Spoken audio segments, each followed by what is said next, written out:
चलिए हम लोग सिंध पर अरबों का आक्रमण, टॉपिक का नाम है सिंध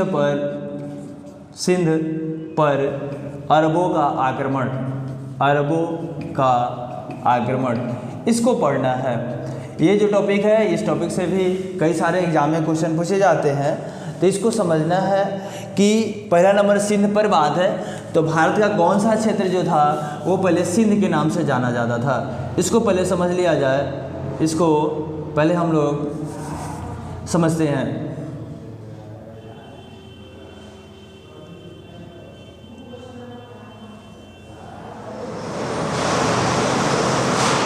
चलिए ये भारत मान ले, भारत का मानचित्र है।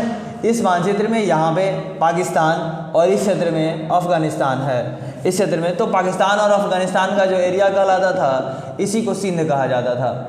इसी को क्या कहा जाता था? सिंध कहा जाता था। और पाकिस्तान के ठीक बगल में यहाँ पे ईरान है, इसके बगल में इराक है, ईरान और इराक है। इस तरफ इससे नीचे आइएगा तो सऊदी अरब है, जॉर्डन है, इस तरफ और सारे देश हैं एशिया के।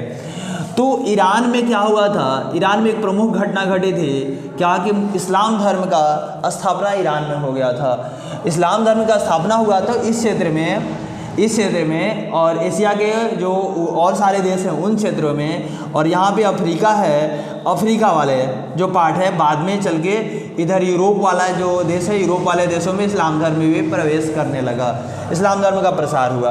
तो इन सारे क्षेत्रों में इस्लाम धर्म का प्रसार हो रहा था। तो सामने बगल में, ठीक बगल में एक क्षेत्र जो था, भारत वाला जो एरिया था, ये अछूता था इस्लाम धर्म से। तो इस्लाम धर्म से अछूता था, तो इस क्षेत्र पर इस्लाम धर्म का कब्जा करने के लिए ये जो है अरबों द्वारा आक्रमण किया गया था सिंध वाले क्षेत्र पे। तो इस आक्रमण में दो महत्वपूर्ण तिथियां आती है। एक 711 ईस्वी में दो आक्रमण हुए थे।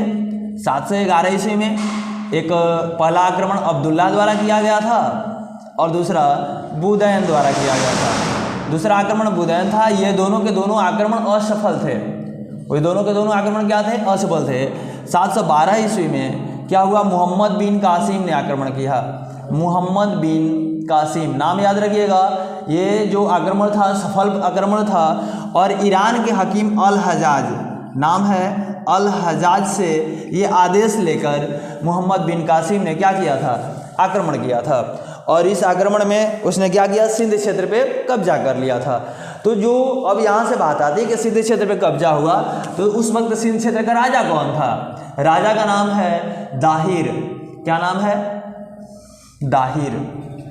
सिंध क्षेत्र के राजा कौन था? दाहिर था। और दाहिर जो है चच का पुत्र था। दाहिर किसका पुत्र था? चच का पुत्र था। और ये लोग किस वंश के थे? हिंदू वंश के शासक थे। हिंदू वंश के शासक थे। तो इस क्षेत्र पे कब्जा कर लिया गया किसके द्वारा? अरबों द्वारा। अरबों द्वारा आक्रमण करके कब्जा कर लिया गया। तो इस आक्रमण का जो परिणाम क्या रहा? कब्जा तो हो गया। यहाँ से महत्वपूर्ण डेट, यहाँ पे ये अब्दुल्ला और बुदैन 711 ईस्वी में, 712 ईस्वी में मोहम्मद बिन कासिम किसके कहने पे? अल हजाज के कहने पे। ये जो बातें सामने आई, समाज के सामने आई, इतिहास में लिखी गई, ये किस स्रोत से लिखी गई? एक महत्वपूर्ण पुस्तक है चचनामा। चचनामा वो स्रोत है। इसी स्रोत से ये जानकारी मिलती है कि, इसी स्रोत से हमें जानकारी मिलती है कि क्या बोलते हैं, अरबों द्वारा सिंध क्षेत्र पे आक्रमण किया गया था। चचनामा क्यों? चच का चूंकि पुत्र था दाहिर, सिंध क्षेत्र का राजा था, तो इसी वजह से उसी पे ये किताब लिखी गई थी। इसी वजह से इसका नाम चचनामा था। और इसको फारसी भाषा में लिखा गया था। फारसी ग्रंथ है ये। क्या है? फारसी ग्रंथ है। फारसी भाषा में लिखा हुआ ये ग्रंथ है चचनामा। अब इस जो लड़ाई थी, इस जो आक्रमण था, इस आक्रमण का क्या क्या प्रभाव रहा? इस आक्रमण का क्या प्रभाव रहा? प्रभाव सुनिएगा। प्रभाव पहला ये प्रभाव था, परिणाम कहिए या प्रभाव कहिए? परिणाम। परिणाम क्या रहा? परिणाम था कि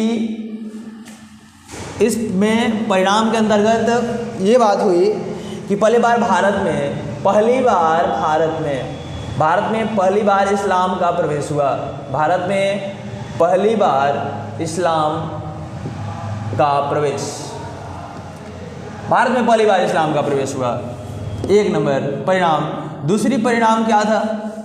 दूसरी परिणाम था कि हिंद या हिंदू शब्द का प्रयोग सबसे पहले हिंद या हिंद कहिए, चाहे हिंद या हिंदू शब्द का प्रयोग सबसे पहले अरबवासियों द्वारा किया गया। शब्द का प्रयोग सबसे पहले कौन किया? अरबवासी। क्यों? पाकिस्तान के क्षेत्र में सिंधु नदी बहती है और सिंधु नदी बहने के कारण उस सिंधु नदी को वो लोग हिंदू नदी कहते थे, सिंधु नदी नहीं बोलते थे। तो हिंदू बोलते थे, तो हिंदू बोलते बोलते एक नया शब्द गढ़ के आ गया, हिंदू या हिंद शब्द बन के आया यहाँ से।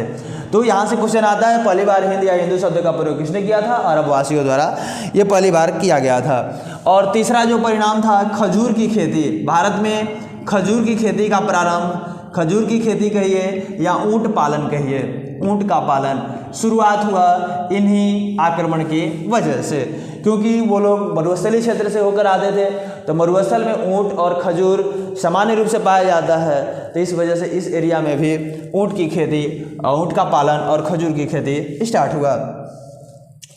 नेक्स्ट बात है कि क्या हुआ था कि पंचतंत्र, पुस्तक का नाम है पंचतंत्र, दूसरी ब्रह्म सिद्धांत, और कई सारी ऐसी पुस्तकें थी, कई सारी ऐसी पुस्तकें थी जिन पुस्तकों का अरबी भाषा में अनुवाद किया। पंचतंत्र, ब्रह्म सिद्धांत का अरबी भाषा में अनुवाद, अरबी भाषा में अनुवाद किया गया था, अरबी भाषा में अनुवाद था। और पांचवी बात ये थी कि जजिया कर लगाया गया था, जजिया कर किसको लगाया? जजिया कर लगाया गया इस क्षेत्र पे। जजिया कर किस पे लगाया जाता है? गैर मुस्लिम धर्म पे। जो मुस्लिम धर्म को लोग मानते नहीं हैं उन लोगों पर जजिया कर लगाया जाता है, गैर मुस्लिम धर्म पर ये कर लगाया गया था, टैक्स लगाया गया था, जजिया कर। और जो नेक्स्ट बातें थी, भारतीय खगोल शास्त्र का विस्तार हुआ। भारतीय जो खगोल शास्त्र है, भारतीय खगोल शास्त्र का विस्तार, भारतीय खगोल शास्त्र का विस्तार। इसके बाद हम लोग समझेंगे इस्लाम धर्म के बारे में। ये बातें हो गई इस्लाम